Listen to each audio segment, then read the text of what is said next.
ఒకసారి కేంద్ర ప్రభుత్వం ఇందులో ఎందుకంటే వాళ్ళ పైసలు ఇవి స్పష్టంగా విచారణ జరిపిస్తే మొత్తం అన్ని కూడా పూసగుచ్చినట్టు బయటకు వస్తాయి. ఇది నేను బయట పెట్టింది టిప్ ఆఫ్ ద ఐస్బర్గ్. 1137 కోట్లది మాత్రమే దొరికింది బయటికి. ఇంకా మిగిలింది 7700 కోట్ల సినిమా ఉంది. అందుకే అంటున్నాను నేను, ఇది 8888 కోట్ల కుంభకోణం. 8888 కోట్ల ఏదైతే ఉందో ఇది మొత్తం నిగ్గు తేల్చాలంటే మొదలు ఫస్ట్ రద్దు చేయండి, అన్ని టెండర్లు రద్దు చేయండి. చేసి ఏ రకంగా ఇవాళ ఒక షాడో కంపెనీని అడ్డం పెట్టుకొని అందులోకి మళ్ళీ ముఖ్యమంత్రి కంపెనీ ఎట్లా దూరింది, ఆఫీస్ ఆఫ్ ప్రాఫిట్ రాదా, ఆ సెక్షన్లు అట్రాక్ట్ కావా, ఇవన్నీ కూడా ప్రజలు చూస్తున్నారు.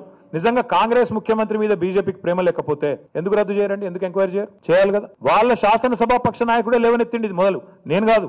ఏలేటి మహేశ్వర్ రెడ్డి నాకు తెలిసి నెల కిందనో 2 నెలల కిందనో మాట్లాడండి ఈ సబ్జెక్ట్. విచారణకు ఆదేశించిండ్రా? మళ్ళీ ఆయన ఎందుకో మూగవేయండు. నేను అందుకే అడుగుతున్నా ఈరోజు, ఈ ఆధారం లేకుండా నిన్నటిదాకా మా దగ్గర మాట్లాడదామంటే మేమెందుకు మాట్లాడుతున్నాం ఇప్పుడు అని అడుగుతారు ఎవడో ఒకడు. ఎందుకంటే ఈ ఐహెచ్పి అనే కంపెనీ ఎన్ఎస్సికి బిఎస్సికి ఉత్తరం ఏదైతే రాసిందో దొరికినాకనే మాట్లాడాలి, ఆధారం లేకుండా మాట్లాడొద్దు. ఆధారం లేకుండా మాట్లాడడం సహేతుకం కాదు అని చెప్పి ఇన్ని రోజులు ఆగినాం. ఇప్పుడే నేను మీకు ఇచ్చాను.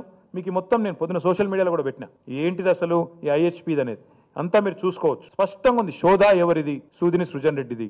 నేరుగా ముఖ్యమంత్రి గారి బామ్మర్దికి ముఖ్యమంత్రి గారి డిపార్ట్మెంట్లో వర్క్ ఇచ్చినాక, అది కూడా 2 కోట్ల కంపెనీ, 2 కోట్ల లాభం ఉన్న కంపెనీకి 1000 కోట్ల వర్క్ చేస్తుందట. ఇంతకంటే ఓపెన్ లూట్ ఉంటుందా? ఇది ఇంకొకటి దొరికింది. ఇంకా దొరకని చానున్నాయి.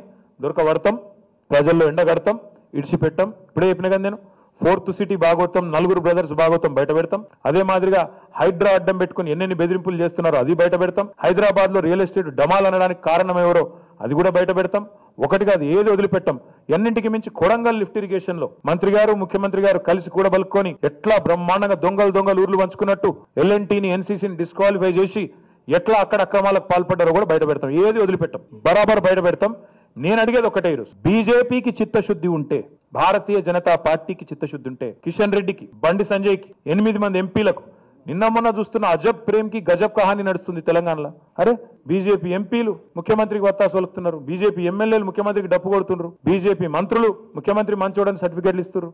రాజా సింగు, రఘునందను, బండి సంజయ్, రేవంత్ రెడ్డి సక్కటోడు అని చెప్పి సొక్కం మాటలు మాట్లాడుతున్నారు. నేను అడుగుతున్నా, సక్కటోడు కాదు అని నేను అంటున్నా. సక్కటోడే అనిపిస్తే చెప్పుండ్రి. మీ ప్రభుత్వ పథకం, మీ పైసలు, మీ కేంద్ర ప్రభుత్వం. చిత్తశుద్ధి ఉంటే, నిజాయితీ ఉంటే రుజువు చేసుకోండి. 8 మంది ఉన్నారు, ఇప్పటివరకు 8 పైసలు రాలే. కనీసం ఉన్న పైసలన్నా కాపాడండి. అది నా డిమాండ్. ప్రధానంగా భారతీయ జనతా పార్టీని డిమాండ్ చేస్తా ఉన్నా. రేవంత్ రెడ్డి కూడా సమాధానం చెప్పాలా మున్సిపల్ మంత్రిగా డిమాండ్ చేస్తాం.